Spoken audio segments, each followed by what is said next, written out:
સુરતના અમરોલી કોસાડ વિસ્તારમાં બંધ કોથળામાં આધેડ મહિલાની લાશ મળતા ચકચાર મચી. સુરતના અમરોલી વિસ્તારના કોસાડ આવાસમાં આજે ચકચાર મચી ગઈ હતી. સુરત મહાનગરપાલિકાના કર્મચારીઓ દ્વારા નિયમિત સાફ સફાઈ દરમિયાન એક શંકાસ્પદ કોથળો જોવા મળ્યો હતો. કોથળો ખોલતા અંદરથી આશરે 57 વર્ષના એક મહિલા વ્યક્તિની લાશ મળી આવતા સમગ્ર વિસ્તારમાં હડકંપ મચી ગયો હતો. આ ઘટનાની જાણ થતા તાત્કાલિક કંટ્રોલ રૂમમાં જાણ કરવામાં આવતા અમરોલી પોલીસનો કાફલો તાત્કાલિક ઘટના સ્થળે પહોંચી ગયો હતો. પોલીસે વિસ્તારને કોર્ડન કરી તપાસ શરૂ કરી છે અને હાલ ઉચ્ચ કક્ષાના અધિકારીઓ પણ ઘટના સ્થળે પહોંચી તપાસનો ધમધમાટ શરૂ કર્યો છે. લાશ કોની છે અને કોથળામાં બાંધી અહીં કોણે ફેંકી તે અંગે પોલીસ દ્વારા વધુ તપાસ હાથ ધરવામાં આવી રહી છે.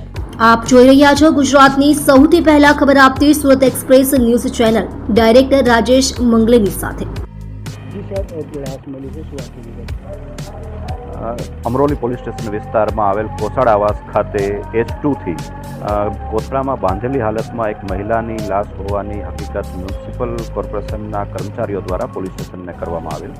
જે ઘટનાની જાણ થતાં અમરોલી પોલીસ સ્ટેશન તથા અન્ય પોલીસ અધિકારીઓ ઝોન 5 વિસ્તારના સહિત સુરત ક્રાઇમ બ્રાન્ચના અધિકારીઓ પણ ઘટના સ્થળે દોડી આવેલ અને સમગ્ર બાબતની પ્રાથમિક તપાસ કરતા આરોપીની શોધખોળ કરવા માટે પણ અલગ અલગ ટીમો હાલમાં કાર્યરત છે.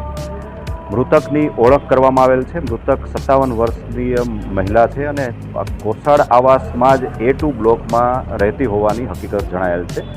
મૂળ તેઓ બિહારના વતની છે અને છેલ્લા ઘણા વર્ષથી સુરતમાં સ્થાયી થયેલ હોવાનું અને ઘરકામ કરતા હોવાની હકીકત જણાઈ આવેલ છે.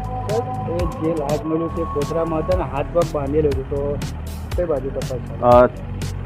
જે પરિસ્થિતિ જોતા પ્રાથમિક ધોરણે આ બાબત હત્યાની હોવાનું માની શકાય તેમ છે અને તે દિશામાં પોલીસની વિવિધ ટીમો કામગીરી કરી રહેલ છે.